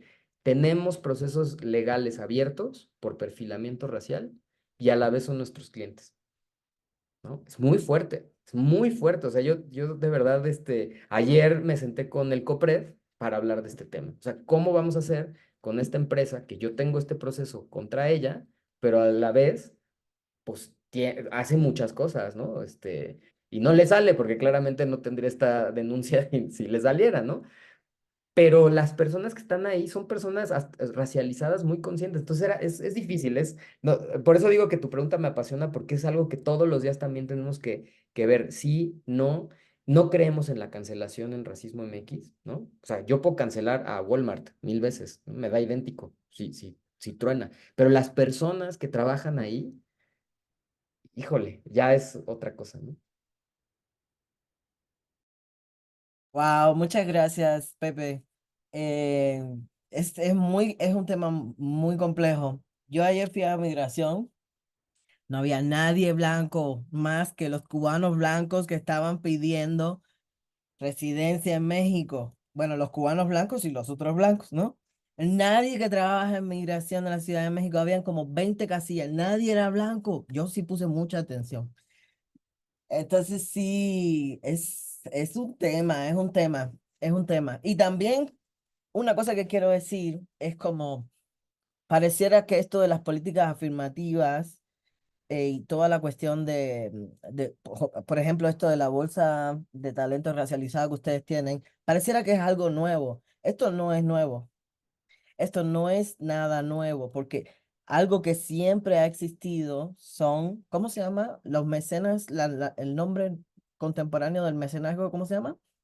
La filantropía. La filantropía. La Ujú. filantropía blanca existe desde que existe la esclavitud negra en las Américas. Y por ejemplo, la razón por la cual Sojourner Truth estaba en ese lugar donde dio ese discurso es porque los filántropos blancos la llevaron ahí. Es decir, te pagaron, ¿no? Lo que quiero decir con esto es que hay varias capas dentro de los discursos antirracistas que generan con mucha facilidad romantizaciones, ¿no? De cómo hacer activismo antirracistas y, y todo lo ponen en el ahora, ¿no? En el ahora y en el boom antirracista. Sin embargo, una de las primeras, si me preguntan a mí, una de las primeras como 101 del antirracismo es, tienes que sobrevivir en este espacio, ¿no? Entonces, esto de las políticas afirmativas y como estos espacios laborales racializados afirmativos, algo así, siempre ha existido. Esto no es nuevo, ¿no? Y también es complejo, pero a la misma vez es importante nombrar que la mayor parte de nosotros estamos aquí hoy porque justamente por las formas de sobrevivencia de nuestros ancestres, que es como la educación y la ascensión social, es lo que te va a permitir a ti como estar en un mejor lugar que donde yo estuve y donde estuvo mi abuela y donde estuvo mi bisabuela. Entonces, como ese tipo de, como de formas de sobrevivencia, sí es importante pensarlas sin romantizar y sin criminalizarlas. Es muy complejo, ¿no? Bueno, solamente quería hacer ese paréntesis porque me parece importante. Y Gerardo, bienvenido. Pues gracias, Pepe, también otra vez. Sobre lo mismo, ¿no? Como me pareció bien importante lo que decías de la movilidad social, ¿no? Como esto, el antirracismo liberal, eh, como tu historia de economista. Y sobre eso, justo me gustaría preguntar como tus estrategias para entrar a este sector financiero, como decías, ¿no?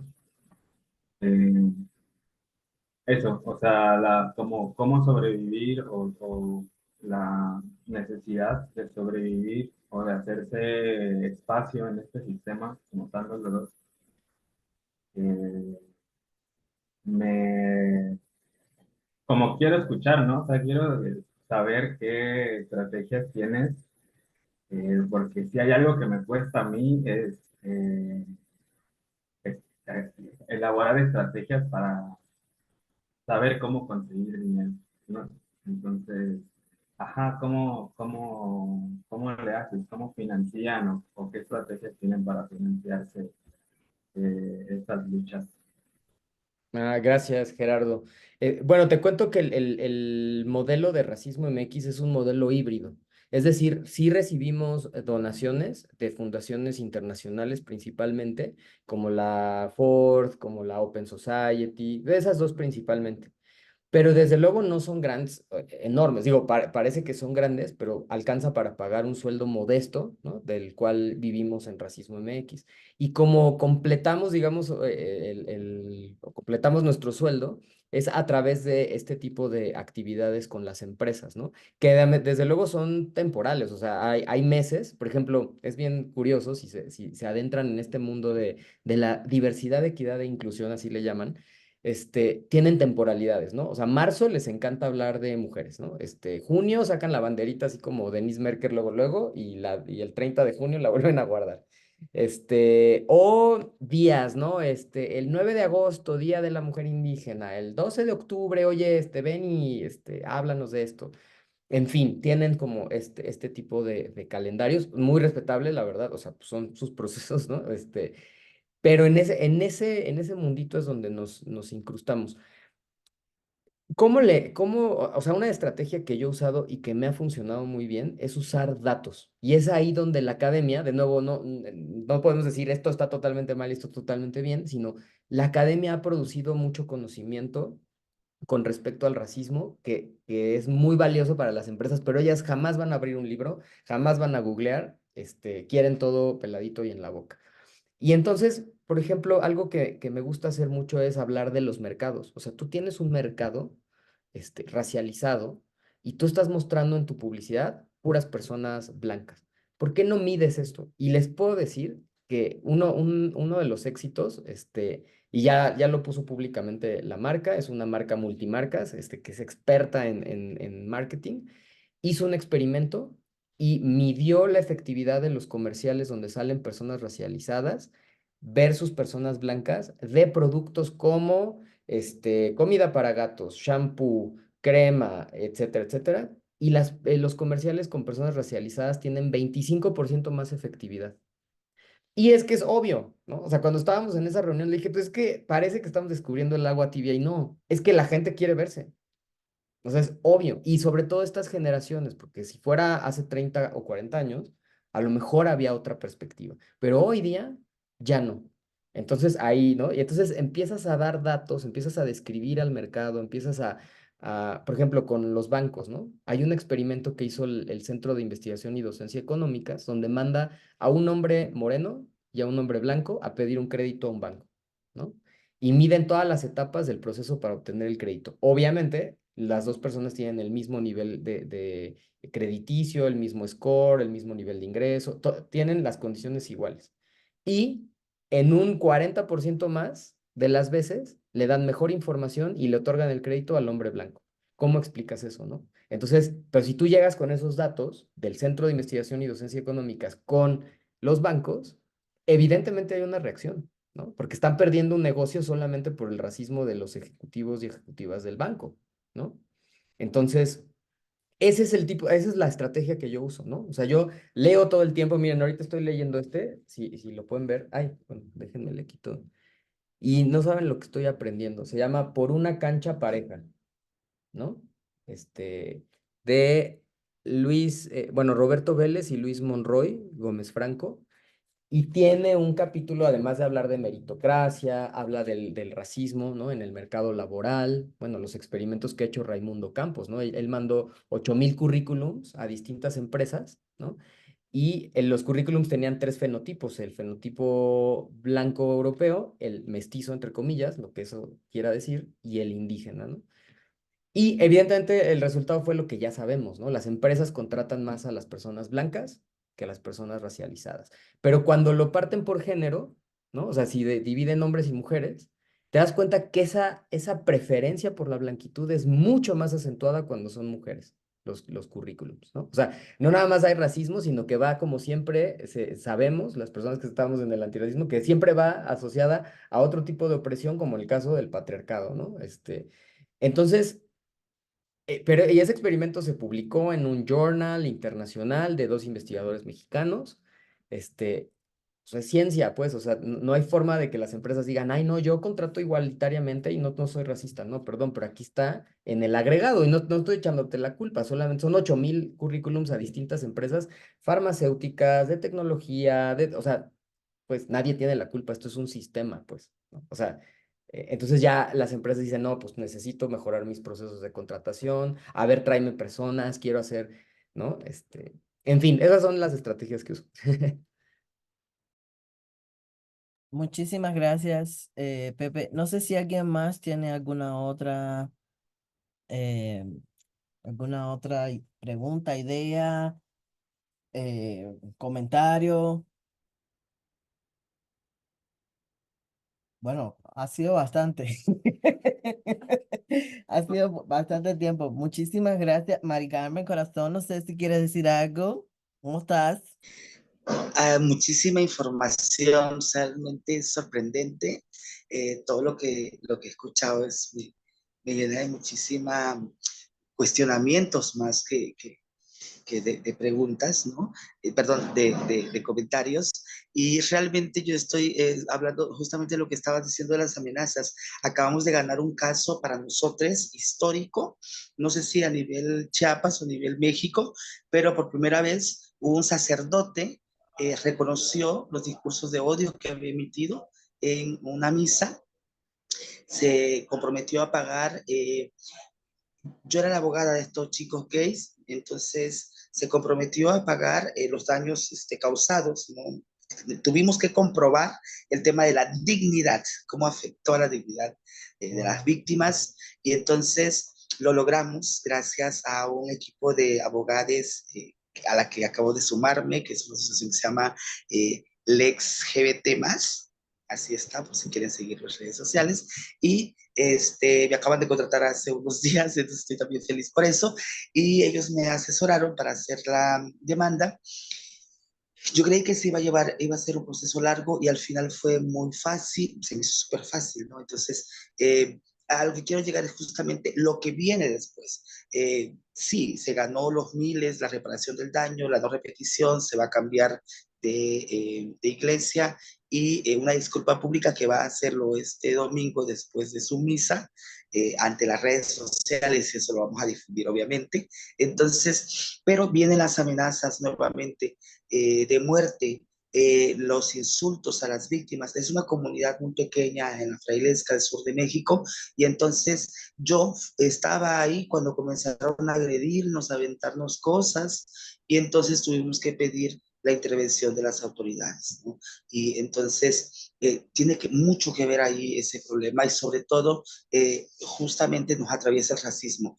Yo recuerdo, yo tuve la beca de la Fundación Kellogg y creo que fue el miércoles, no, sí, hoy es viernes, sí, como el miércoles tuvimos un evento con Carmen Villa de parte de la Fundación Kellogg, justamente hablando del el tema antirracista, ¿no? El día de la eliminación de la discriminación racial. Y yo no recordaba, creo que lo había naturalizado o no sabía este contexto. En el primer módulo, en el primer encuentro que tuvimos los becarios de la Fundación Kellogg, que además era una beca para el desarrollo de liderazgo indígena. Y entonces nos tocó ir a Chetumal y en el malecón fuimos a la zona de antros después de nuestras actividades.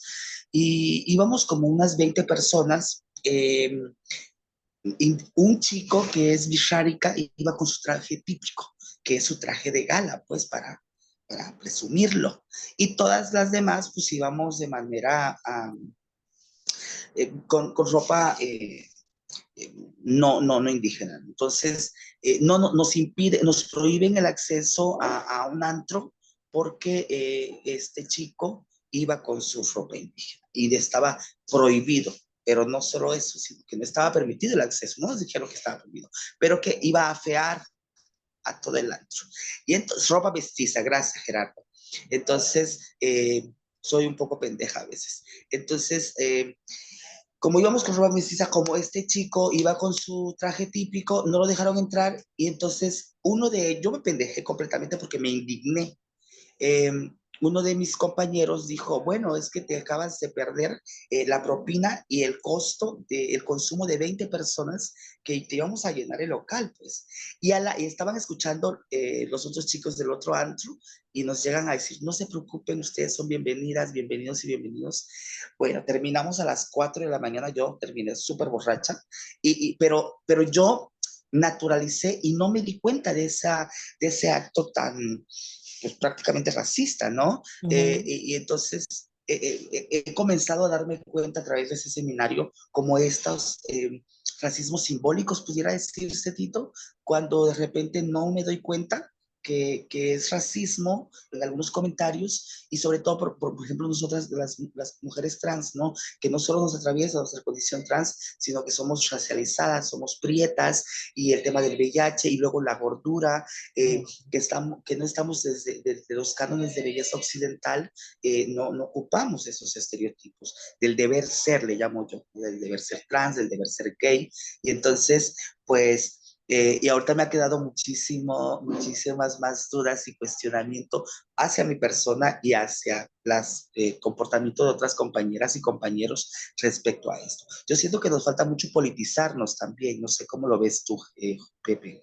Eh, las mujeres trans, sobre todo en Chiapas, yo no veo que manejemos un discurso político, un discurso transfeminista, una forma de cómo responder a estos ataques constantes del movimiento TERF tremendo que al momento de la negación hay un momento también en el que está atentando con nuestro ser, nuestra identidad y nuestra vida prácticamente. Me gustaría saber tú qué opinas, si solamente será aquí en Chiapas o es un tema también allá en Ciudad de México o en algunas otras partes. Me interesaría saber mucho esto porque ayer vamos a hacer un seminario, un diplomado para periodistas de cómo abordar cuando escriban notas o publiquen cosas que tienen que ver con la orientación sexual o la identidad de género de las personas, sean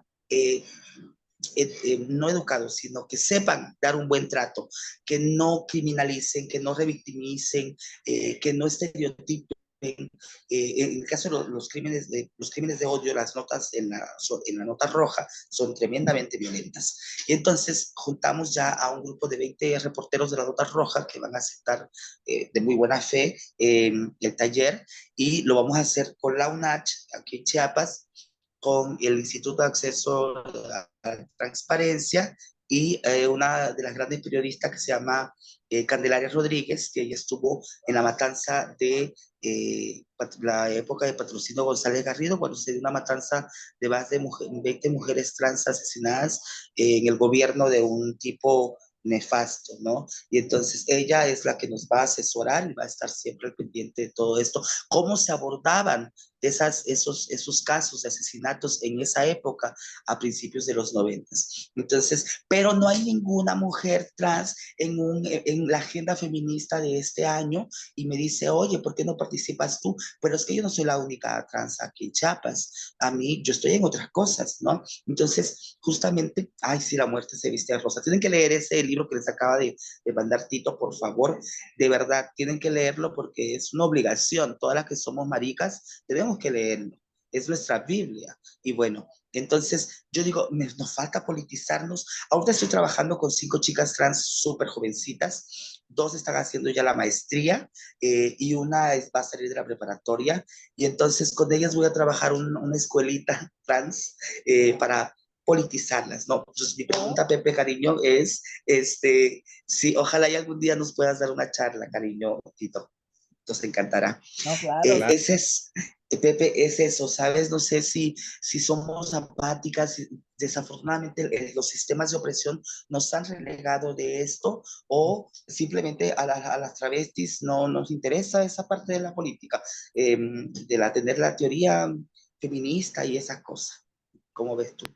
Gracias, Mari Carmen. Y gracias por estar. Siempre, Tito, nos sorprendes cada vez que tienes a un invitado o invitada, te las rayas. La verdad es que yo termino enamorando de todos ellos. Enamorando en el buen sentido, no desde la parte sexual. Bueno, también, ¿por qué no? Bueno, decía Pedro Lemebel que él no tenía amigos, él tenía amores, ¿no? Entonces, pues, Es lindo, eso es muy lindo. Oye, Mari Carmen, ¿y en dónde estás? ¿En qué parte de México estás? yo estoy en Chiapas, estoy al sur de México. Muy bien. Perfecto. Bueno, pues. Y conozco a Tito en persona, lo amé desde que lo conocí. Genial. No, pues yo también. No, pues feliz de ir a Chiapas en algún momento, y creo que lo que ahorita nos contaste, Mari Carmen, de la escuelita que piensas hacer, creo que es una de las estrategias más efectivas justamente para politizar a las personas. A ver, no tiene que ser un mandato, pues, o sea, no todas las personas que somos parte de la disidencia o que de alguna población, como diría la ley, ¿no? De atención prioritaria o en situación de vulnerabilidad o eso. O sea, no todas las personas tienen que ser activistas de algo que les cruza. Eso es verdad y tenemos que respetar ese espacio. Pero sí es importante politizarse. O sea, yo sí creo que podemos politizarnos y la manifestación política, ojo, no nada más se manifiesta a través de a lo mejor llevar un caso ante la ley, ¿no? Podemos manifestar nuestra postura política mediante el arte, mediante la poesía, hay muchas formas. Y yo te cuento que nuestra experiencia en eso ha sido justamente YALP. YALP, que es este programa anual que abrimos de Juventudes Antirracistas, eso hacemos, ¿no? Son 2 semanas de clases intensivas de distintas perspectivas del antirracismo, y además les chiques tienen un proyecto y 6 meses llevan una mentoría de algún profesor o profesora que haya estado en YALP, que por ejemplo Tito da clases en YALP y también mentorea a una de las graduadas de YALP, y entonces, para que lo lleve a cabo. Es una forma de politizar, pero creo que lo más importante, ahí sí voy a verme muy romántico, yo tiendo a no serlo, pero a mí me gusta que la simple existencia y ser Ujú. felices ya es un acto político. Entonces, ya al pase eso, o sea, sí les dotamos de estas herramientas, pero lo que más queremos es que se vuelva una generación que se quieran y que se valoren, ¿no? Por eso hablo me encantó eso que dijiste, ¿no? No tengo amores, digo, no tengo amigos, tengo amores. Eso es básicamente una de los corazones de la lucha antirracista también. Sí. Fíjate que yo siento, por ahí leí un manifiesto, hay un libro buenísimo, se los recomiendo a todas las maricas otra vez, que se llama Manifiestos Lesbianos, Queers y Trans, o algo así, o Travestis. Es una compilación de manifiestos que se dan en los 70s, 80s, después de lo que comentaste con nuestras madres, ¿no? La Marsha y la Silvia. Entonces, mi sueño es tatuarme una nalga con la Marsha y el otro con la Silvia. Cuando me pregunte quiénes son ellas, son tus madres, le voy a decir al que me esté dando. Y entonces, justamente creo que en uno de los manifiestos decía, ¿no? Nosotras, las maricas, somos las que reinventamos el amor, ¿no? Y sabemos cómo querer, ¿no? Y que nos quieran también. Y lo mismo decía Néstor Perlonger, ¿no? Perlonger, el argentino. Decía, no queremos que nos analicen, que nos estudien, que nos mediquen, que nos cancelen, que nos maten. Lo único que queremos es que nos deseen, ¿no? Este deseo de pasión, pero de amor también, creo que es sumamente fundamental en el tema de nosotras, las maricas que siempre hemos sido, como decía otra vez, Luana Berkins, esa chica, no, ya no sé, Luana Berkins, el amor que me negaron es el mismo amor que yo uso para darle al mundo y moverlo, ¿no? Y hacer todas las cosas que hizo esta gran mujer. Y ahorita que acabo de ver a Wilma por acá, estuvimos en el evento, bueno, el evento que tuvimos en la Fundación Kellogg, y creo que tiene muchísimo que ver porque nos atraviesa muchas cosas, ¿no? No solamente somos maricas, sino también somos muchas cosas, somos un universo, ¿no? De sentimientos y circunstancias que nos atraviesan. Y entonces, ojalá sería un honor tenerte acá en el sur porque nos haces mucha falta. Hay mucha oscuridad aquí en el sur, terrible, terrible. Y de verdad, un abrazo enorme. Gracias, Mari Carmen. Alma, adelante. Hola, buenas tardes. Muchas gracias, Pepe, por tu plática y por este tiempo que nos has estado dedicando a este grupo que, pues, sí, cada vez se pone muy, muy interesante. Cada semana me quedo con muchas ideas que pensar y de pronto ya se llega el jueves y, oh, ya la siguiente sesión. Entonces, siempre hay más y más y más. Fíjate que esto de sindianizar, ¿no? Es una palabra que también la escuché precisamente en un espacio que promovió Tito, también de antirracismo.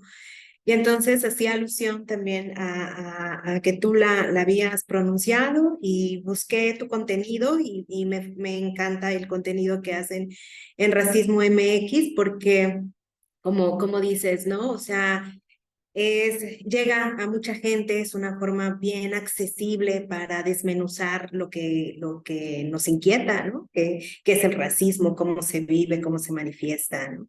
Entonces, me ayudó muchísimo también como esta palabra a entenderme un poco, a entender mi historia, ¿no?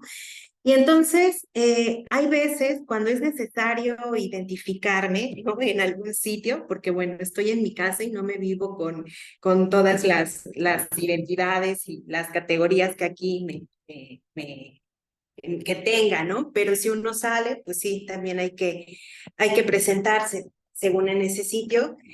Y de pronto, pues también yo me digo desindianizada, ¿no? Nunca me he dicho que soy una persona mestiza, nunca me he presentado, hola, soy Alma, soy mestiza, ¿no? Nunca, pero para distanciarme del mestizaje me ha servido la palabra desindianizada, ¿no? porque así lo entendía yo en las ocasiones que lo escuché de ustedes. Es como también una forma de decir, no se me olvida que yo no busqué esa desindianización, ¿no? Sino que hay un responsable, hay un proyecto responsable en desindianizarnos, ¿no? Y tampoco me siento cercana a la identidad de mestice, ¿no? De mestice, ajá, de mestice, porque simplemente es como no aceptar ese proyecto, ¿no? Es como aquí no entra, ¿no? En este cuerpo no entra. Y bueno, por ahí me ha ayudado, digamos, esta palabra, así como también a veces identificarme como una persona prieta, y hay contextos en donde si otras personas prietas que son más blancas que yo, que lo único prieto que tienen es el cabello, digamos, y que no sé, son propietarias de una casa o vienen de familias que tienen casas, que tienen propiedad en el centro de Mérida, ¿no? Entonces, cuando allí no es un espacio en donde me identifico, pues no me siento una persona prieta, ¿sabes? No me nombro prieta, ¿no? Me nombro una persona negra, ¿no? Es como siempre buscando como distinguir que las mismas opresiones no las vivimos porque pues no nos leen igual, ¿no? En el Chedraui a mí desde que tengo 7 años me han criminalizado y hasta la fecha siempre hay un policía siguiéndome, que no creo que sigan de la misma forma a la persona que se nombra prieta, ¿no? Y solo tiene el cabello oscuro. Entonces, como que para eso me ayuda un poco todas estas categorías para pensarnos mejor, ¿no? Para incluso nombrarnos en el espacio, pensarnos en el espacio. Gracias, Pepe. Gracias, Tito y todos mis compañeros. Sí, Gracias, gracias a Alma. ti. No, adelante, Pepe, no sé si querías decir algo. Pues sí, creo que necesitaríamos otras 2 horas para hablar justo de, porque esta categoría prieta, sobre todo a la luz de los últimos años con este proyecto de Poder Prieto y todo lo que pasó y se politizó y luego se despolitizó y en fin, todo lo que sucedió, se inscribe dentro de la ya complejidad del ser mestizo, entre comillas, desindigenizado, todo el privilegio que hay ahí y todo la falta de politización. Entonces entiendo muy bien tu punto, ¿no? Cómo le mestice tenemos que estar todo el tiempo redefiniéndonos de acuerdo al contexto, ¿no? Pero ese ejercicio, por doloroso o retador que pueda ser, también nos ayuda a mantener esa tensión de la cual, no recuerdo si fue Ara o quién, o Alejandra más bien me preguntaba, ¿no? De cómo hacer para todo el tiempo no perder ese foco y no cegarte, porque el mestizaje lo que tiene es que todo el tiempo nos aleja de la atención y nos distrae. ¿No? Es un poco eso, pero gracias por sacar el tema de lo prieto. Yo también me posiciono como persona prieta, a pesar de todo el proceso de estos últimos años de que se ha puesto sobre la mesa esta palabra.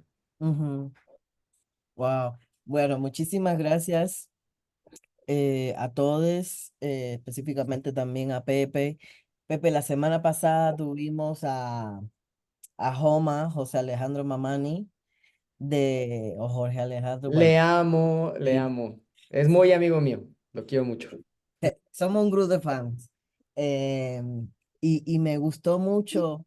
eh, es- yo tengo TDAH, entonces para mí las cosas no son muy constantes, ¿no? Entonces el diseño del seminario y la concreción del seminario va, a veces empalman, a veces no, pero creo que me siento muy afortunado es decir, de que la continuación del seminario, tu presentación hoy, también aborde de algún lugar esta categoría de los prietos, porque la semana pasada hablábamos sobre lo marrón, que yo siento que son categorías hermanas, por decirlo de alguna manera, que se retroalimentan mucho y que yo sí tengo como entendiéndome también como una persona negra y extranjera, ¿no? Y caribeña, los prietos del Caribe tienen una significación completamente diferente. A mí me ha costado mucho hacer las paces con el término prieto en México, pero ya las hice porque me di cuenta que me costó mucho darme cuenta, por ejemplo, que las identidades raciales son fluctuantes. Para mí las identidades raciales eran estáticas, ¿no? Eh, Aunque sí también entiendo, por otro lado, que sí hay una flexibilidad en las identidades raciales, en los procesos de racialización. Sin embargo, también lo negro, la idea, es decir, lo negro no, la experiencia que vivimos las personas evidentemente negras es una experiencia histórica y la experiencia que tienen las personas indígenas, los pueblos originarios también es una experiencia histórica, ¿no? Y que dentro de eso hay como muchos entramados, pero que el racismo antinegro y antiindígena están ahí. Y a la misma vez estoy muy emocionado de ver cómo se está hablando ahora y se está politizando estas identidades que también han estado coexistiendo entre lo negro y lo indígena, que no han tenido espacio históricamente para hablar, para nombrarse, para pensarse, ¿no? Entonces, pues yo estoy muy contento. Y siento que quisiera dejar aquí la conversación de hoy también, porque es bien, estamos cansados, estoy agotado, no puedo más. Entre la migra, el calor de la Ciudad de México y el mundo cis, ya no doy más. Estoy muy agradecido a Pepe por su tiempo y a los participantes por estar aquí a esta hora además. La semana que viene, esto es compromiso mío, vamos a tener el jueves 3 horas de sesión, lo normal, lo habitual, y el viernes también lo siento, de 4 a 7 ambos días. Entonces vamos a empezar el jueves hablando sobre qué cosa es el mestizaje.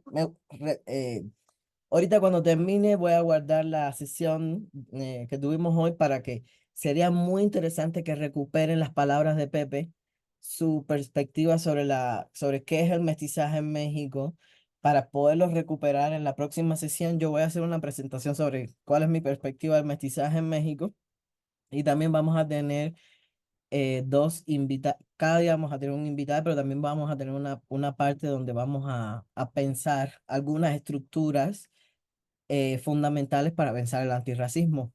Y lo que sí me gustaría en una palabra o en una frase, Pepe, qué significa para ti el antirracismo? Así sin una explicación mega académica del corazón, ¿vale? Ujú. Ahorita que me la preguntabas, pensé en resistencia. Pues, ok, Eso. ok, ok. Bueno, muchísimas gracias, Pepe, todos. Estoy muy, muy contento de su presencia. Gracias por estar aquí. Les veo la semana que viene. Voy a poner algunos links en nuestro grupo de WhatsApp y que puedan disfrutar de su fin de semana. Hasta pronto. Gracias. Gracias. Gracias. Chao.